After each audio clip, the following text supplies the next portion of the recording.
Hoy es el día esperado por ti.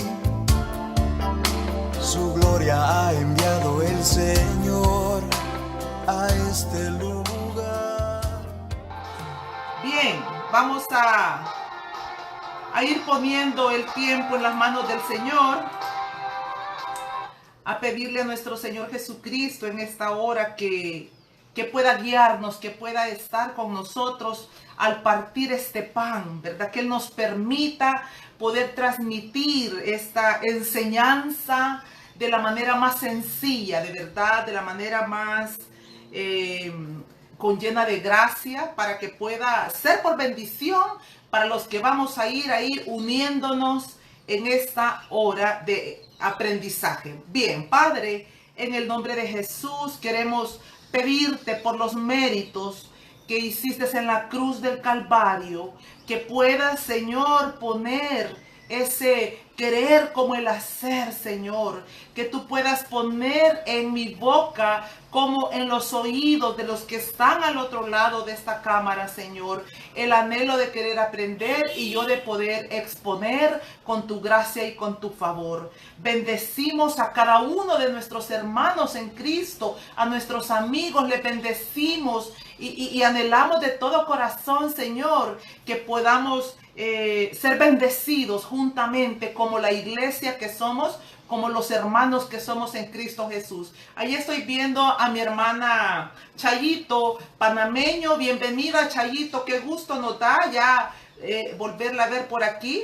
Hermana Norma Gardea, bienvenida, hermana Norma, de verdad una bendición que podamos ir añadiéndonos y compartiendo entre nosotros, ¿verdad? Lo que Dios quiere hablarnos. Bien, la semana pasada estuvimos hablando sobre a qué vino Jesús, ¿verdad? Y estuvimos viendo en Lucas capítulo 4, versículo 18, que nos lo describe de una manera tan hermosa, ¿verdad? Si usted está afligido, si usted está prisionero, si usted está cautivo, sabemos que Jesús vino para liberarnos, para sanarnos, para salvarnos y para rescatarnos, ¿verdad? También estuvimos hablando sobre el reino, que el reino ya está aquí desde el momento en que Jesús vino a la tierra. Los fariseos le preguntaron y él dijo, helo aquí, él es el reino. Y eso, amados, no debe de tener precio para nosotros el saber que Jesús es el reino. También dijo pues él que teníamos que buscar el reino, ¿verdad? No distraernos, no se distraiga, enfocados a lo que el Señor Jesucristo nos ha mandado a buscar. No estemos buscando cosas, no estemos buscando chunches, no estemos buscando quizás que Dios nos resuelva esto o lo otro. Busquemos el reino, y buscar el reino es a Jesús, ¿verdad? También dijo cómo debíamos de orar. Él nos dijo que teníamos que orar para que el reino, su reino viniera aquí a la tierra, así como en el cielo, ¿verdad? Y bueno, también vimos que Pablo nos enseñó, nos definió, ¿verdad? Nos definió qué es el reino y qué no es el reino. Mire, de verdad yo le invito que usted dé una repasada a lo que va aprendiendo, porque esto nos va cimentando, nos va haciendo echar raíces, amado, para que cuando vengan las circunstancias que no tienen nada que ver con el reino, nosotros estables, ¿verdad? Inconmovibles, porque sabemos que el reino de Dios es justicia, es paz y es gozo. No es comida ni bebida. Y también nos dijo Pablo que es poder, ¿verdad? No se trata de palabrería, sino de poder. Importante cuando a usted le pregunten, ¿y qué es el reino, hermano, amigo? Cuénteme qué es el reino. Y miren, no hay nada más hermoso que usted pueda tener esa respuesta en la punta de la lengua. Asimismo, cuando venga el adversario y quiera desenfocarle, usted va a tener una respuesta cimentada en la palabra, en la Biblia. Y eso también nos va dando el carácter y la estabilidad. Muy bien. Vamos a hablar también que este Rey de Gloria tuvo que pasar por la cruz. Fíjese que esto no está considerado en nuestros en nuestro libro de Principios del Reino, pero déjeme contarle que en la medida que cuando voy preparando la lección para traerla el día martes, entonces ahí yo me dejo guiar, ¿verdad? Y digo, bueno, quizás vamos a añadir un poco sobre este tema para poder complementarlo y hacerlo quizás todavía aún más desafiante. Entonces, yo quiero hablar un poco qué significa la cruz, porque el rey de reyes es el que fue a la cruz. Y entonces es importante también saber qué significa la cruz, por qué el rey tuvo que pasar por la cruz, ¿verdad? Y también cuál fue el propósito de la cruz y qué hizo la muerte de Jesús en la cruz del Calvario por los pecadores. Mire, por favor, tome papel y lápiz. Importante también si usted se va acostumbrando para ir anotando las citas bíblicas que muy gentilmente Lolita nos va transcribiendo ahí, ¿verdad? En los comentarios, pero hacer su estudio, su libro de estudio, mire, es de discípulos. Es de discípulos, no solamente oír, sino también escribir. Bien, la muerte en la cruz. Quiero iniciar con esto. La muerte en la cruz es el punto culminante del Señor Jesucristo como Rey aquí en la tierra. Pero es el principio, oiga esto, es el principio del camino hacia la exaltación eterna. Dos cosas. El final aquí, ¿verdad? De su humillación. Es humillado hasta lo sumo. Ahí termina el Rey terrenal. Y luego el principio del Rey eterno, el Rey de gloria, que es el que nosotros estamos esperando en su segunda venida. Bien, Juan 19:19, nuestra primera cita bíblica con la que damos inicio ahora. Dice Juan 19:19, escribió también Pilato un título que puso sobre la cruz, el cual decía, Jesús Nazareno, Rey de los judíos. Oiga esto, mire, aquí hay varias cosas que personalmente me llaman la atención. Una de ellas es que cuando dice que escribió Pilato ese título sobre la cruz, el rótulo para que fuera puesto sobre la cruz donde Jesús iba a estar, ¿verdad? Donde Jesús iba a padecer, ese rótulo iba en letras mayúsculas. Oiga esto. Yo me pregunto, ¿por qué letras mayúsculas? ¿Por qué la cita bíblica ahí en Juan 19:19 exalta esa frase, Jesús Nazareno, el Rey de los judíos? ¿Sabía usted que cuando escribimos en letras mayúsculas estamos gritando? Es un tipo de lenguaje. Cuando usted escribe la primera mayúscula, las demás minúsculas, usted está hablando con normalidad. Pero cuando usted escribe con esas mayúsculas, usted le está gritando. Entonces era como que Pilato, el gobernador de Roma, quería gritarle al mundo entero, Jesús Nazareno, el Rey de los judíos. Esto no tiene precio. ¿Sabe por qué? Porque Pilato de alguna manera sabía que este era un justo. Él lo había percibido a través de toda la entrevista que le había realizado al Señor Jesucristo. Pero no solo eso, también su esposa Prócula, la Biblia no dice su nombre, pero en la historia usted encuentra que ese era su nombre, Prócula. Ella tuvo un sueño, ¿verdad? Ella mandó a alguien para decirle a Pilato que no se metiera con este justo, porque ella había tenido toda una noche de tormento con sueños de cosas tremendas. No sabemos, la Biblia no dice qué fue lo que el Señor le mostró a Prócula, ¿verdad? Que la aterrorizó tanto y le causó, quizás le estremeció sus cimientos. Oía yo, ay, perdonen hermanos amados, esto es el problema de grabar en vivo. Pero bien, leía a un escritor que le empieza a describir y quizás a echar como a imaginación el sueño que pudo haber tenido Prócula. Y él lo describe de una manera trágica, como por ejemplo, él dice, probablemente esta mujer vio esa sangre carmesí derramarse sobre todo ese lugar donde estaba siendo juzgado el Señor Jesucristo. Probablemente ella estaba viendo que que Jesús era el justo, el Hijo de Dios. No sabemos con exactitud qué fue lo que realmente Dios le mostró a esta mujer, pero ella, muy aterrorizada, manda decirle a su esposo Pilato: no te metas con él. Sabemos que Pilato era un hombre mundano, un hombre impío, que lo único que él realmente quería era quedar bien con el pueblo, ¿verdad? Él no se iba a complicar, se lava sus manos y lo entrega, y Jesús pues va para ser azotado.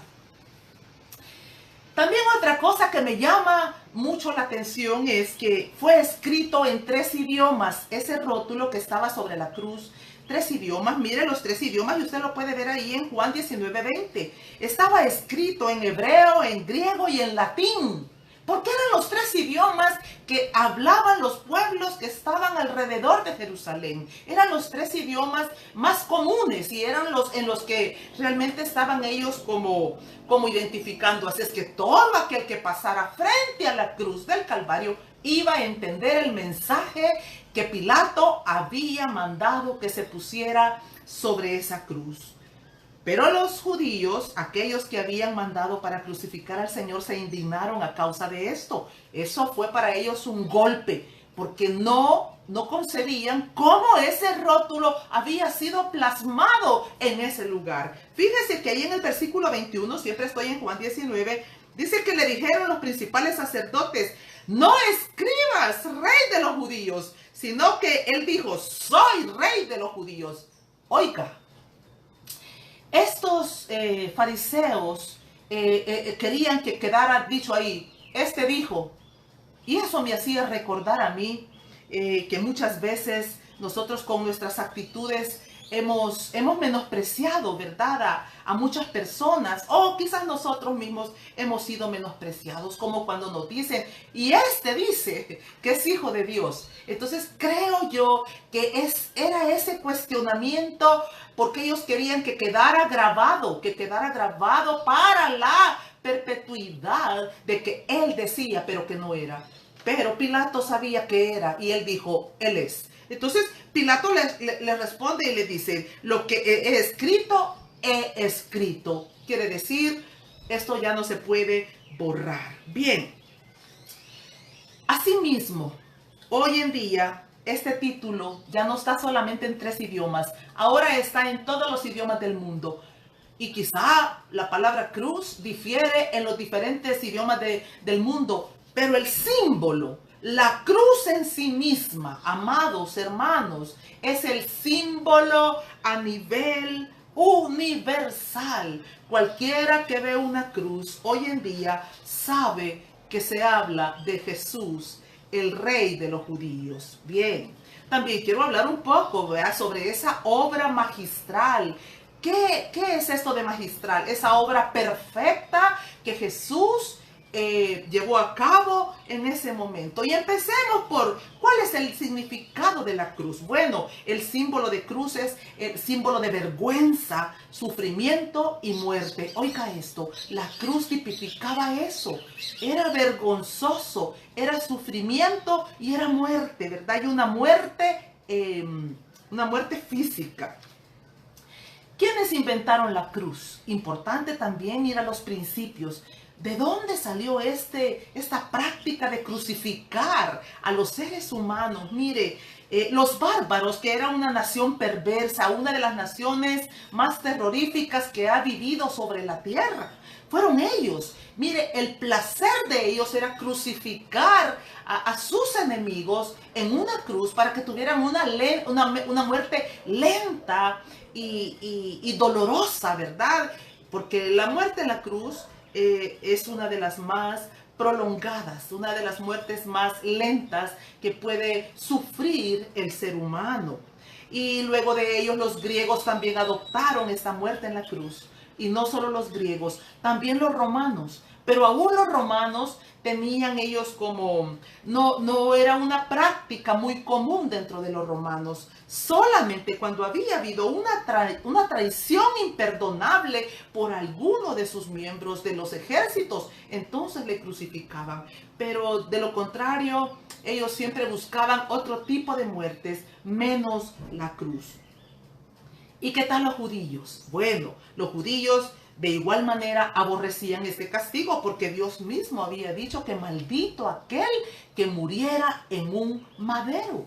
Allá en Deuteronomio capítulo 21, versículo 22, nosotros encontramos donde literalmente el Señor le dijo a Moisés que escribiera estos principios, que quedaran plasmados para que ellos supieran cómo ejecutar las leyes. Fíjese que dice en el 21-22, si alguno hubiere cometido algún crimen digno de muerte y lo hicieses morir y lo colgareis en un madero, no dejaréis que su cuerpo pase la noche sobre el madero. Sin falta lo enterrarás el mismo día, porque maldito por Dios es el colgado. Y no contaminaréis tu tierra. Entonces a Jesús los fariseos le dieron la muerte más cruel y más maldita que podía haber sobre la tierra. Y nosotros podríamos decir, ¿cómo Dios pudo haber permitido esta situación? Espere, hermano, más adelante vamos a ver cómo Dios mismo ya había decretado desde el principio de la creación que Jesús moriría en una cruz. La cruz estuvo presente durante todo el Antiguo Testamento. Bueno, desde que estamos allá en Génesis capítulo 3, versículo 15, nosotros encontramos donde el Señor, la maldición que le da a la serpiente, le dice, ella te herirá en la cabeza y tú le herirás en el carcañal, o viceversa. El punto es que ya desde ahí se estaba estableciendo que la simiente, porque ella habla de la simiente de la mujer, ¿verdad? Y entonces solamente para que, quizás un pequeño paréntesis, porque créame que no todo es fácil entenderlo en la Biblia, y este capítulo 3, versículo 15 de Génesis, para mí no fue tan sencillo entenderlo. Entonces, la mujer, cuando habla de la mujer que te va a herir en la cabeza, está hablando de la simiente, ¿verdad? Porque es la mujer la que da la vida, la que trae a luz. Entonces, ahí está el Señor anunciando que es ella la que va a traer al Mesías, ¿verdad? Es una profecía. Muy bien. Entonces, ahí estaba la muerte más dolorosa y más cruel que podía ser llevada a cabo, fue sobre el Señor Jesucristo, ¿verdad? Los judíos aborrecían esto, pero estos incitaron a Pilato, ¿verdad? Gobernador, para que fuera en la cruz. Ahora, en el cristianismo, ¿qué significa la cruz? Porque ya dijimos, antes era símbolo de vergüenza, ahora es símbolo del encuentro del amor, la justicia, el perdón y la salvación entre Dios y los hombres. ¿Quién es el puente? Pues la cruz, el Señor Jesucristo, que murió en la cruz del Calvario. Aquello que era vergüenza, aquello que fue creado por el hombre para humillación, para destrucción, ¿verdad? El Señor dice que Él, toda maldición, Él la convierte en bendición. Entonces, nuestro Padre Celestial convirtió la cruz en bendición para todo aquel que se cobije bajo la sombra del Altísimo, del Omnipotente, que es nuestro Señor Jesucristo. Entonces podemos ver cómo el Padre, aún habiendo permitido, ¿verdad?, ese elemento, Él tenía pensado el propósito final para el cual iba a ser ocupado. Gálatas capítulo 3, versículo 13 nos dice que Cristo nos redimió. Oiga esto, nos compró. Redimir es comprar de la maldición de la ley, hecho por nosotros maldición, porque está escrito, maldito todo el que es colgado en un madero. Entonces, para aquellos que aún tienen duda si los hijos de Dios podemos ser maldecidos, quiero decirle, amado hermano, que Cristo se hizo maldito para que usted fuera bendito, para que usted y yo ahora podamos tener todas las bendiciones sobrenaturales del cielo aquí en la tierra. Así es que si hay alguien por ahí que aún tiene duda, que si le pueden hacer hechicería, que si esto, que si lo otro, mire, no reciba. Muchas veces nosotros caemos en esos errores, sencillamente por ignorancia, porque no conocemos esa obra magistral en la cruz del Calvario. Y vamos a ver cosas mucho más importantes. ¿Qué fue el énfasis de lo que Jesús hizo en ese madero? Bien. También es importante saber que desde el Antiguo Testamento ya estaba plasmada esa cruz. Ya dijimos Gálatas 3:15. Pero también cuando vamos al libro de Números, capítulo 21, versículo 5 hasta el versículo 9, usted léalo en su casa. Yo no le voy a ir leyendo detalladamente cada versículo, porque entonces nos pasaríamos quizás demasiado tiempo, ¿verdad? Entonces, pero sí quiero decirle, oiga lo que estaba aconteciendo en Números capítulo 21. Importante siempre tener el texto y el contexto de todo lo que está pasando para tener una mayor comprensión del mensaje divino, ¿verdad? El mensaje que Dios quiere darnos a cada uno. Bien, ahí está otra vez el pueblo de Israel, están en el desierto, vagando en el desierto, oiga eso, vagando en el desierto, y otra vez están ahí ellos murmurando contra Dios y contra Moisés, y viceversa. ¿Por qué? Porque todo lo que ellos decían contra Moisés, todo lo que nosotros, toda queja que traemos, sea contra quien la traigamos, quiero decirle que es contra Dios. Ponga atención a eso. Bien, entonces ahí estaba el pueblo quejándose, lamentándose, pero lo más triste es que ellos estaban quejándose, bueno, porque decían que no tenían pan ni agua. ¿Se recuerda que el Señor les había provisto ya del maná? Y usted debe de saber que el maná es Cristo, el pan de vida eterna. Y ahí tiene a estos rebeldes y contumaces quejándose y lamentándose y diciendo, estamos fastidiados de este pan, no queremos más este pan. ¡Qué tremendo! Lea todos esos versículos y usted mismo se va a impactar, quizás como yo he sido impactada. Fastidiados. ¿Acaso usted y yo tenemos derecho de fastidiarnos, amados? Bueno, mire, yo he dicho, podemos ir a la presencia del Señor y manifestarle que estamos cansados, que estamos cargados, atribulados. Pero cuidado, hermano, cuidado con esas expresiones de que estoy harto, que estoy cansado. Cuidado, porque cuando usted habla de esa manera, realmente de quien se está quejando es de su Creador, de su Padre Celestial. Y por qué no decirlo, del mismo Señor Jesucristo que murió en la cruz del Calvario para darle a usted una vida diferente. Y entonces ahí están ellos fastidiados, ¿verdad? Y entonces viene la ira de Dios. Oiga, importante porque probablemente hoy en este tiempo la ira de Dios esté sobre su vida. Y usted no se ha dado cuenta que la ira de Dios está sobre su casa y sobre su familia. Porque quizás hay fastidio en sus labios, hay murmuración contra Dios, hay queja, hay lamento. Y entonces el Señor envía mortandad. Mire lo que pasó aquí. El Señor permite una cantidad de serpientes ardientes, no cualquier serpientes, eran ardientes, con el propósito que mordieran a los murmuradores, a los quejosos, y empezaron a morir por cientos, ¿verdad? Empiezan a morir a causa de lo que estaba aconteciendo, pero ellos otra vez estaban aquí. Mire, estos de alguna manera conocían a Dios. Sabían que podían apuñalar al Señor Jesucristo, que podían apuñalar a su Padre Celestial y prontamente pedir perdón. Y ahí estaba otra vez la misericordia del Señor. Y no es verdad que nosotros lo seguimos experimentando cada día. Otra vez ahí está la misericordia de Dios, porque su misericordia es mejor que la vida. Así dijo David. Entonces empiezan ellos a pedirle a Moisés, Moisés, hemos pecado. Ellos sabían, conocían su pecado. Hemos pecado. Y empiezan a reconocer, Moisés ora y el Señor le da instrucciones. Jehová Dios le da instrucciones precisas a Moisés y le dice, haz un asta. Y empieza a decirle, mire ahí en el versículo 9, estoy en Números capítulo 21, versículo 9, mire lo que acontece. Le dice, y Moisés hizo una serpiente de bronce y la puso sobre un asta, ¿verdad? Un asta, como que le dé la idea, donde está una bandera. Eso es un asta. Y cuando alguna serpiente mordía a alguno, miraba a la serpiente de bronce y vivía.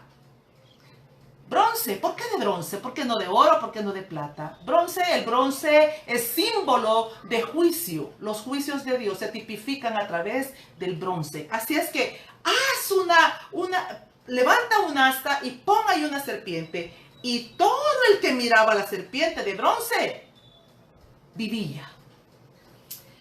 Hay preguntas que debemos hacernos antes de continuar con la cruz, con el tema de la cruz específicamente. Mire, porque probablemente nosotros digamos, ¿habrá algo que me está mordiendo a mí? ¿Habrá una situación dolorosa que está causando como mucha laceración en mi vida, en mi alma, en mi diario vivir?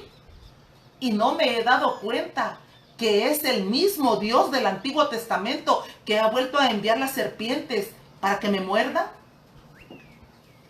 Las enfermedades, las situaciones difíciles, adversas que vienen, no siempre vienen por el deterioro de nuestro cuerpo. Muchas veces son cosas que nosotros mismos nos hemos provocado por nuestro estilo de vida, por nuestra manera, por nuestra conducta, la forma en que queremos vivir el Evangelio. Entonces, importante preguntarnos, ¿habrá alguna serpiente que esté mordiéndonos y nosotros estamos pidiendo que el Señor nos sane, nos liberte?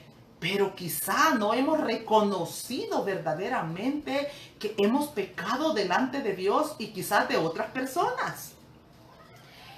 Isaías 53:4, ¿verdad? Ese capítulo es una profecía del siervo sufriente. Nosotros debemos de saber todo el capítulo 53, el cual yo también le invito que en su casa lo lea. Es un tesoro que todo cristiano deberíamos de conocer, ¿verdad? Porque ahí se describe todo el padecimiento y el sufrimiento de nuestro Señor Jesús.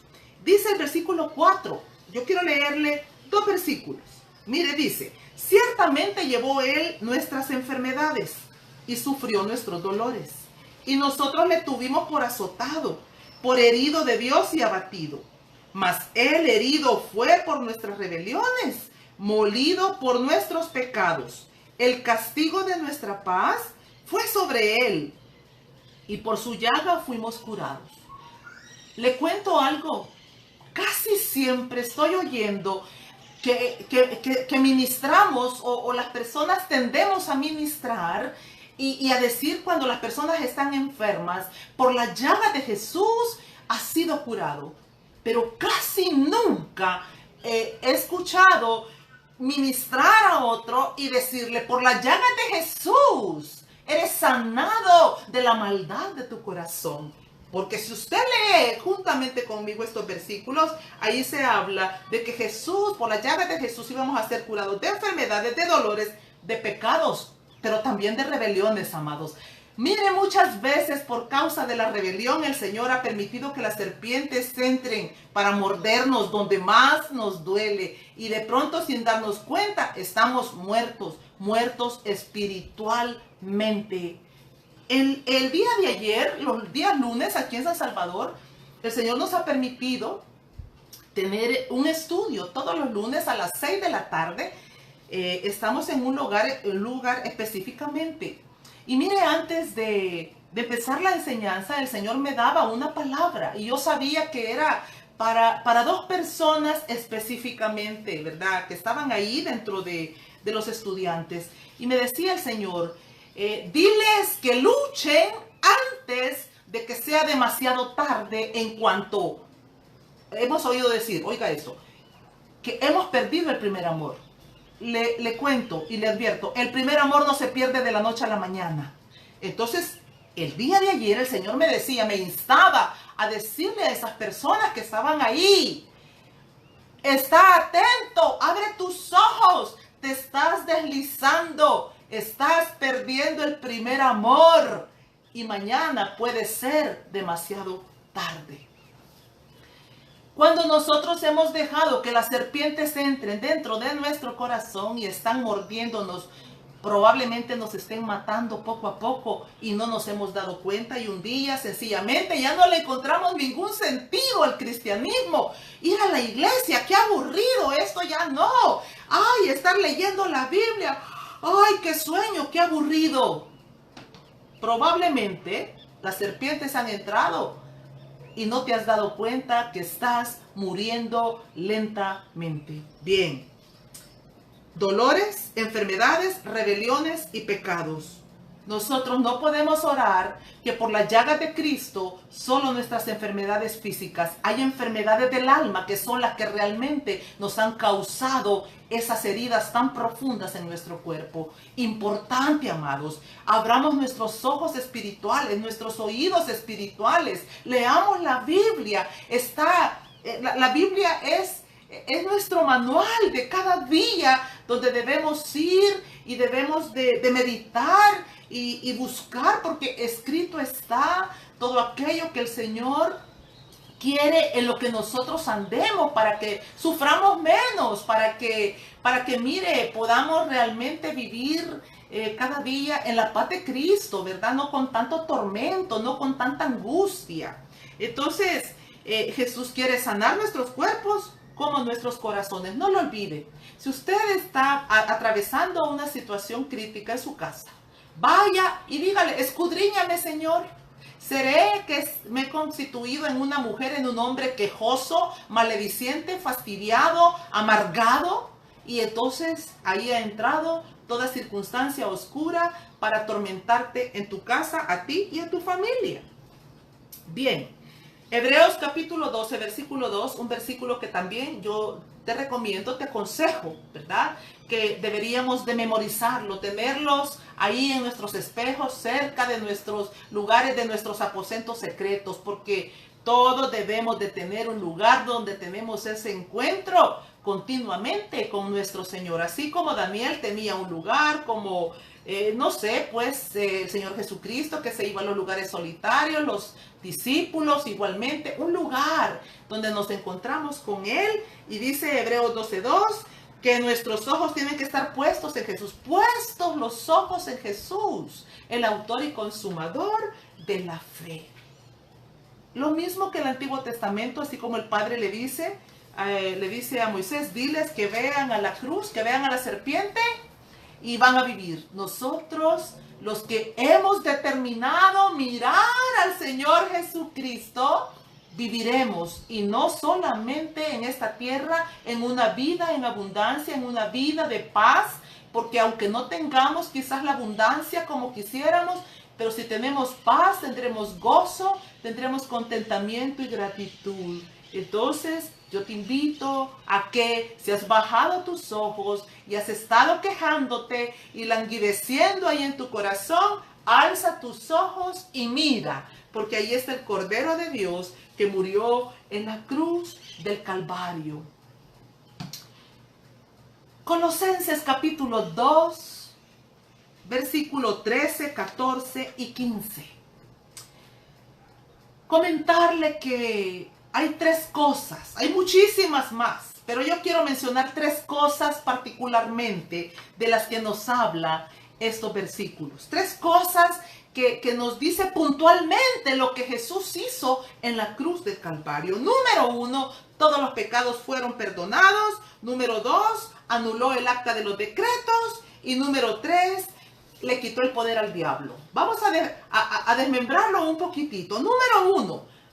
Y vosotros, el versículo 13, estoy en Colosenses capítulo 2, 13. Y vosotros, estando muertos en pecados y en la incircuncisión de vuestra carne, os dio vida juntamente con Él, perdonándonos todos los pecados. Es importante que usted, porque mire, de pronto nos encontramos con muchas personas que les cuesta perdonarse aún a sí mismas.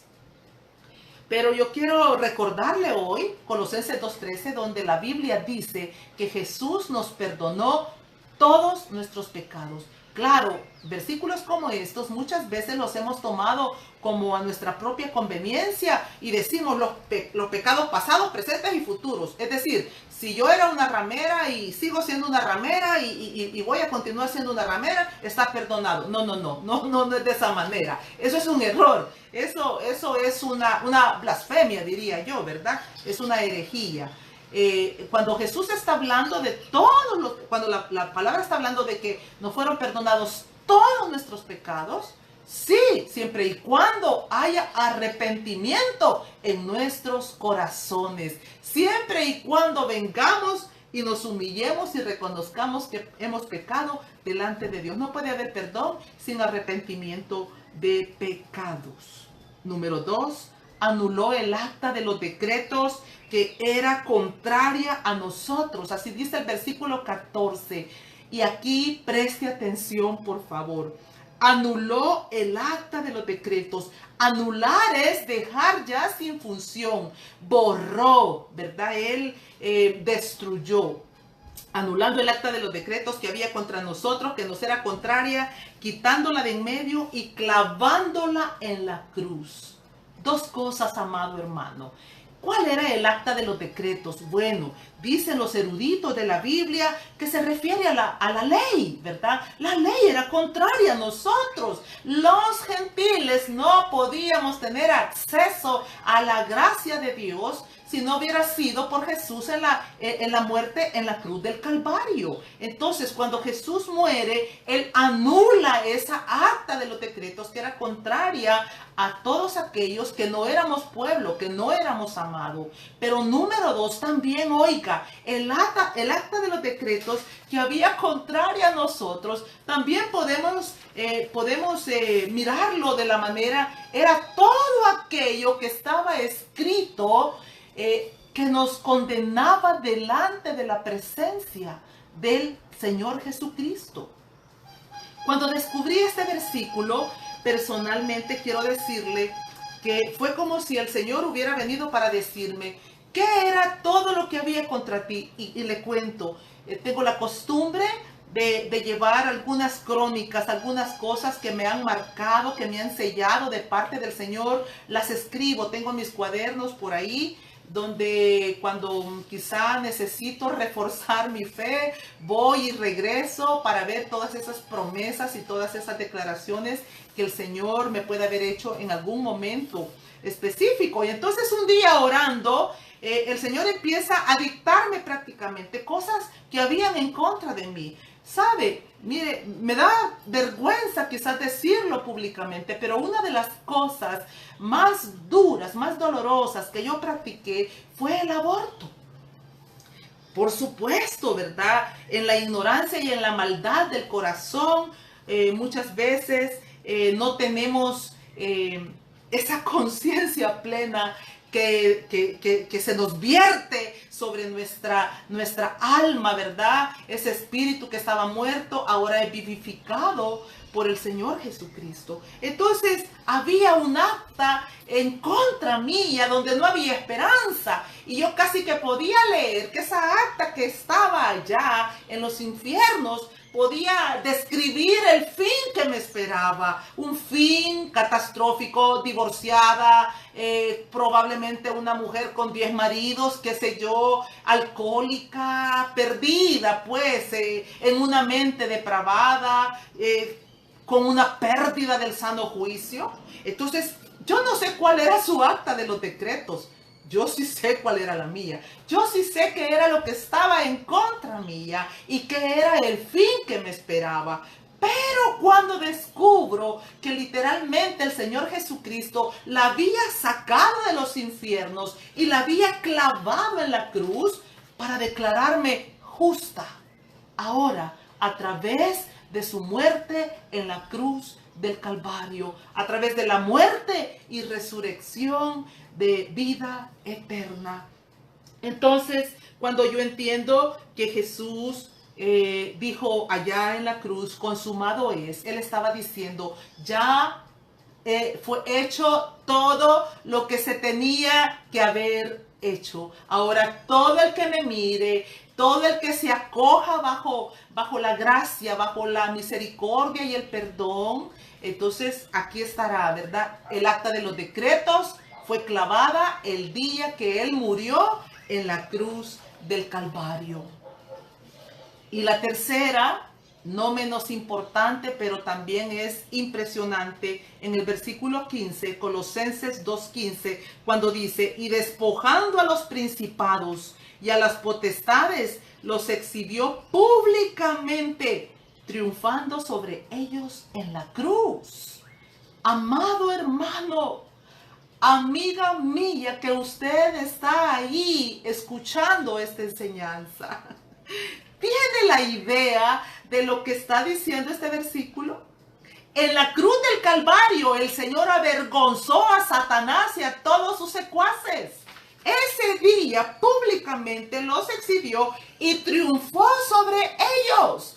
El enemigo y sus secuaces no tienen más poder sobre nosotros. Él no puede ya venir y asediar nuestra vida. La única razón, motivo o circunstancia por la cual muchas veces nosotros somos asediados es por las puertas, por las ventanas que le abrimos a los infiernos, a través de la televisión, de conductas necias, a través de esas obsesiones de que yo quiero esto, quiero esto.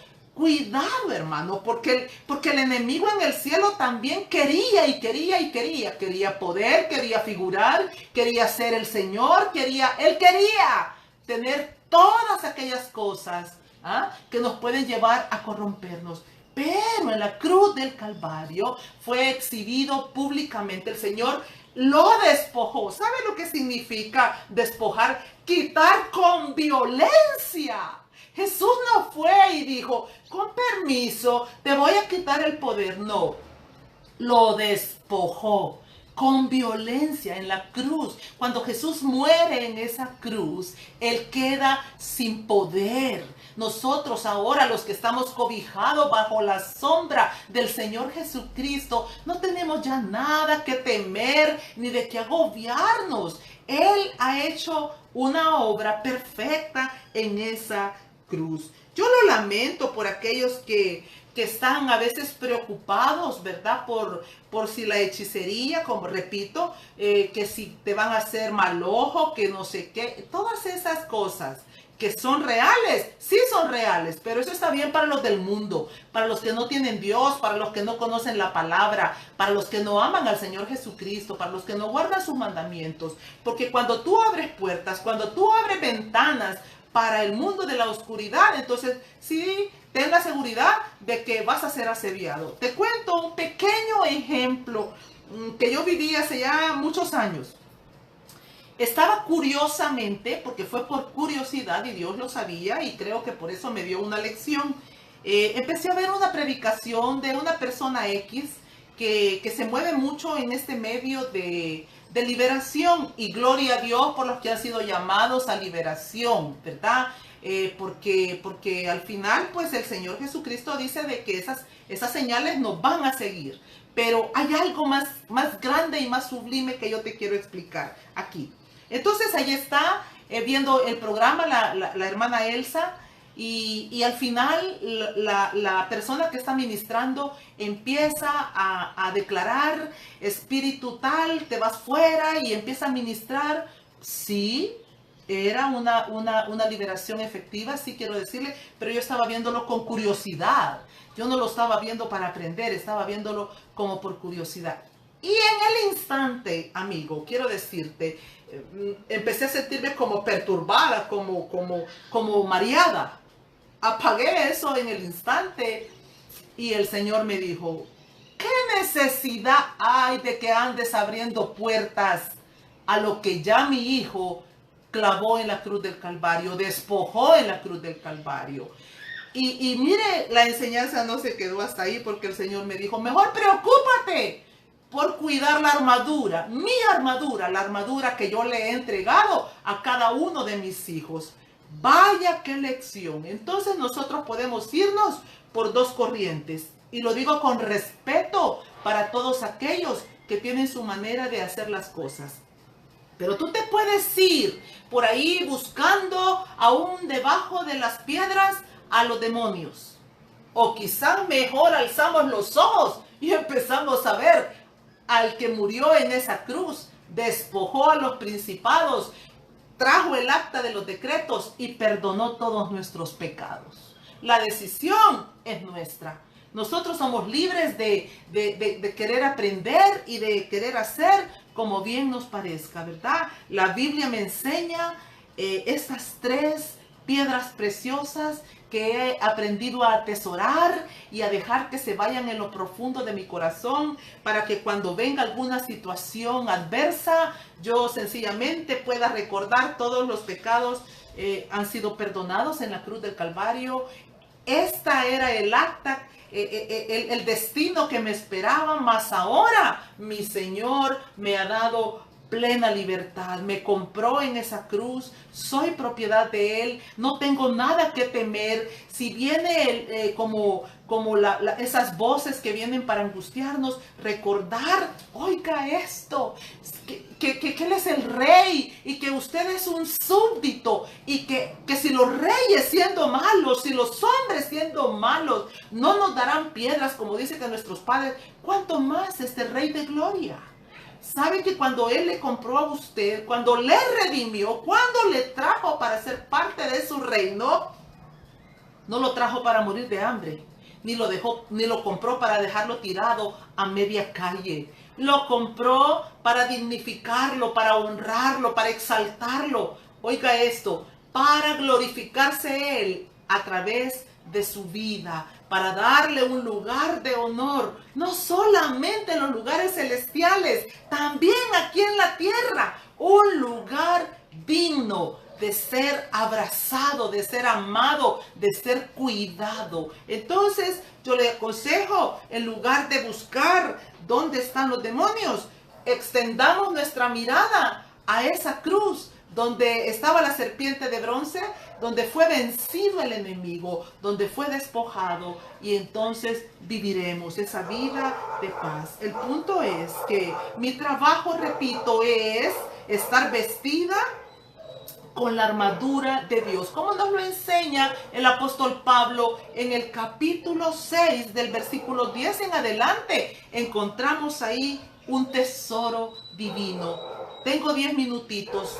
Voy un poco rápido. Importante la armadura de Dios, amado. Oiga esto. El Señor nos dice a través del hermano Pablo, en el versículo 11, vístanse de toda la armadura de Dios para que puedan estar firmes contra las acechanzas del diablo. ¿Vamos a seguir siendo acechados? Por supuesto que sí. Es que esto no se va a terminar. Recuerde, el Señor Jesucristo le dijo a Pedro, vas a ser zarandeado. Él te ha pedido para ser zarandeado. El punto es que si Pedro no se hubiera puesto la armadura de Dios, no hubiera podido prevalecer. Por eso es que vemos tantas situaciones de personas que retroceden, que se les hace tan difícil el avanzar. Porque en lugar de enfocarnos en lo que el Señor nos ha mandado a enfocarnos, nos desenfocamos. La armadura de Dios, oiga esto, ceñir nuestros lomos con la verdad. En una de las enseñanzas que recibí hace muchos años, decía esta mujer, y yo sé que ella lo estaba diciendo con muy buena intención, y lo estaba diciendo de una manera hermosa. Ella decía, yo no salgo de mi casa sin antes haberme vestido con la armadura de Dios. Y ella empezaba, que se ponía frente a un espejo y empezaba literalmente como hacer que se ponía el casco, el escudo, la espada y todos los elementos que se mencionan en el capítulo 6 de Efesios. Y está bien, pero más que pararme en un espejo, amado, más que simular que me lo estoy poniendo, de lo que nos estaba hablando el hermano Pablo, a través del Espíritu Santo es ceñidos nuestros lomos con la verdad, es ceñidos con la verdad de Cristo. Cristo es la verdad, la palabra es la verdad. Y cuando dice vestidos con la coraza de justicia, es que vamos por ahí buscando hacer lo justo y lo recto delante de los ojos de Dios. Y yo sé que no es fácil, personalmente me es difícil constituirme en esa mujer justa como me lo enseña la Biblia. No estoy hablando de la justicia a través de la sangre de Cristo, sino de las obras de justicia que ahora nosotros, en las cuales tenemos que caminar. Porque dice Efesios 2:10 que Dios las preparó de antemano para que anduviéramos en ellas, en esas obras de justicia. Entonces la armadura de Dios es más que palabras, es más que buenos deseos. Es procurar, amados, caminar en integridad. Es hablarnos con transparencia. Es apartarnos de apuñalar, de la envidia, de competir, ¿verdad? Cuando también dice la armadura, habla de la paz, que a donde nosotros vayamos, hermanos, podamos ser hombres y mujeres pacificadores. Esa es la armadura. Pero dígame lo contrario, una persona que a donde llega está llevando problemas, entonces, hombre, estamos abriendo las puertas para ser asediados, acechados por el maligno. Pero si nosotros procuramos mantenernos en esa firmeza, como la Biblia nos lo va enseñando, entonces va a venir el acecho, es inevitable, pero vamos a estar firmes y vamos a poder perseverar en medio de toda circunstancia. Te pongo un ejemplo. Una mujer, un hombre que está pasando por el adulterio con su cónyuge. Y menciono este ejemplo porque es tan común ahora, es como una ola que se ha levantado de adulterio, que por donde yo voy escucho a las mujeres llorando, pero también algunos hombres que se lamentan porque han sido abandonados por la mujer de su juventud. Entonces, imagínate, no eres tú el adúltero, no eres tú la adúltera, pero en tu casa se ha introducido este problema, este pecado. Entonces, ¿qué vas a hacer tú? ¿Vas a empezar a comportarte como se comportan los que no tienen Dios? ¿O te vas a vestir con la armadura de Dios? De nada servirá que yo me pare frente a una puerta y empiece a decir, yo te reprendo, espíritu de adulterio. Y cuando llega mi cónyuge, estoy con un garrote, o estoy reprochando y estoy buscando vengarme. Y entonces, ¿dónde está la fe? ¿Dónde está esa paz, la justicia? ¿Y dónde está esa verdad de la cual dice la Biblia que nosotros tenemos que investirnos? La salvación, esa credibilidad de que somos salvos. Y que si la salvación se pierde o no se pierde, bueno, no voy a tocar ese punto porque es algo delicado. Pero bien, y dice la espada del Espíritu, que es la palabra de Dios. Cuando tú le puedes decir a toda potestad que viene para asediarte, escrito está.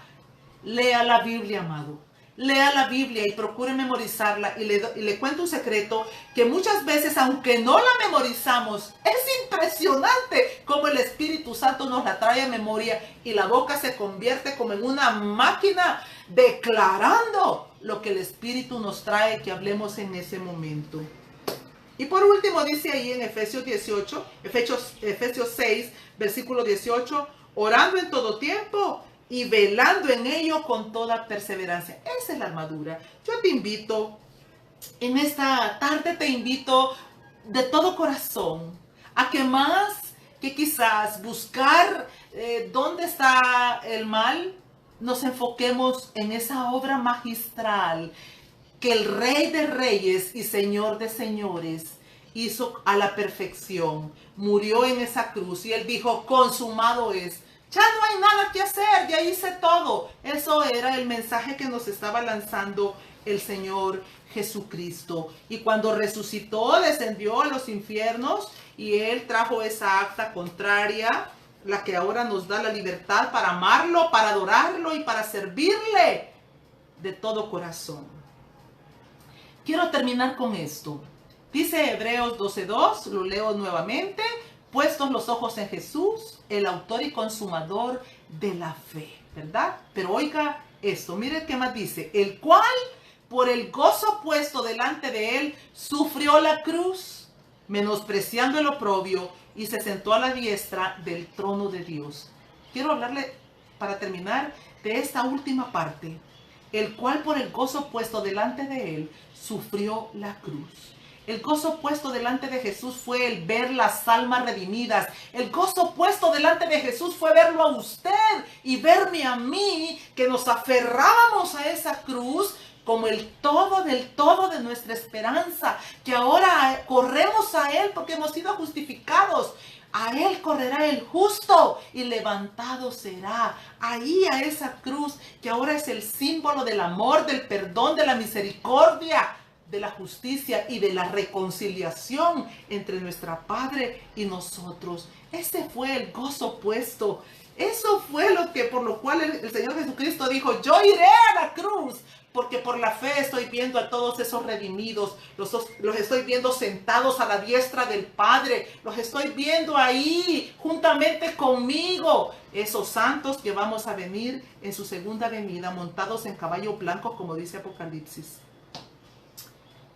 El Rey vino a la tierra principalmente a rescatar lo que se había perdido, aquello que se perdió por la desobediencia de Adán, y por razón por la cual nos habíamos constituido en enemigos, y el Señor nos reconcilió en esa cruz. Pero no solo eso, el velo se rompió, por lo que todos ahora podemos entrar, ¿verdad? A través de haber sido rociados, podemos entrar confiadamente delante del trono. El velo se rompió. No hay nada que impida que puedas ir directamente al Rey de Reyes y Señor de Señores. Hoy mismo puedes ir y postrarte delante de su presencia. Ya deja de buscar tanta ayuda, que si esto, que si lo otro. La cruz, esa obra magistral, es todo lo que tú necesitas, es todo lo que yo necesito para ser perdonada, para ser declarada justa, para que ya no haya nadie que pueda venirme a avergonzar por todos los pecados que yo cometí. Fueron perdonados y fueron lavados, echados a lo profundo de la mar. Y como por si fuera poco, el enemigo fue avergonzado y ya no puede venir a atormentarme a su antojadiza manera. Él tiene que pedirle permiso al Señor para venir y tocar a uno de los suyos. Y cuando el Señor le permite que venga para tocarnos, es porque el Señor dice: voy a probar tu fe, voy a probar si lo que tú hablas es genuino y verdadero. Bien, hemos hablado de que Jesús es el Rey de los judíos. Hemos hablado de que en 3 idiomas escribió. Y hemos hablado de que la cruz era símbolo de vergüenza, ahora es un símbolo de amor. Hemos hablado de que si miramos esa cruz, nuestra alma y nuestro cuerpo va a sanar. No solo el cuerpo, también el alma necesita ser sanada de toda maldad y de todo pecado que vamos arrastrando continuamente. Anuló, exhibió, ya no hay nada más. Él dijo: consumado es. Consumado es. Yo quiero orar en esta tarde, quiero suplicarle al Señor Jesucristo, ¿verdad? Quiero rogarle al Padre en el nombre de Jesús, que si hubiera alguna persona que hoy está confundida, que habiendo venido a Jesús a través de la cruz del Calvario, aún tiene temores de que si la hechicería, que si esto puede causarle un daño. Yo te digo, mira a la cruz, mira a Jesús. Pero probablemente, quizás también tú has abierto tu boca y has provocado una catástrofe dentro de tu hogar. No te preocupes, miremos a la cruz, miremos a Jesús, miremos al Cordero y viviremos, y viviremos. Si vivieron en el Antiguo Testamento, ¿cuánto más ahora en el Nuevo Testamento? Aquellos que hemos sido testigos a través de su Espíritu Santo, testigos a través de todo este libro de la vida, testigos a través de todos esos profetas y apóstoles que nos han sido enviados y que nos siguen siendo enviados para hablarnos de parte de aquel que un día volverá. Yo te invito a que te aferres y creas con todo tu corazón que no hay nada ni nadie, no hay nada ni nadie sobre esta tierra ni debajo de la tierra que pueda causarte ya ningún dolor. Abraza a Jesús, ama a Jesús, ama su palabra, bendice su santo nombre y créeme de todo corazón que cada día vas a ver una gloria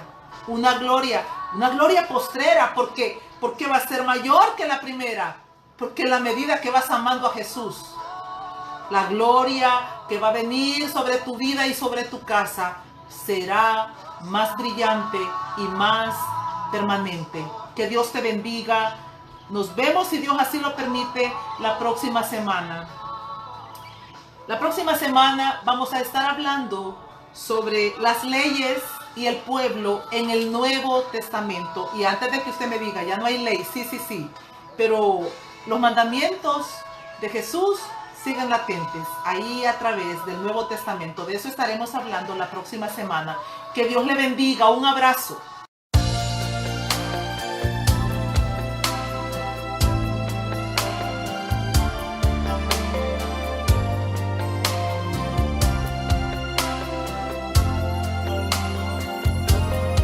Hoy es el día esperado por ti.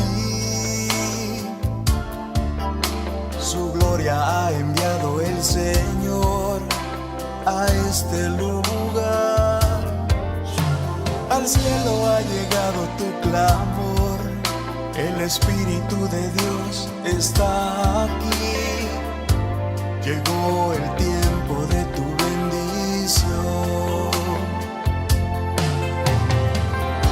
Semillas de vida de los cielos vienen ya, y tu corazón resplandecerá. Levántate, resplandece aquí. La gloria de Jehová ha venido sobre ti.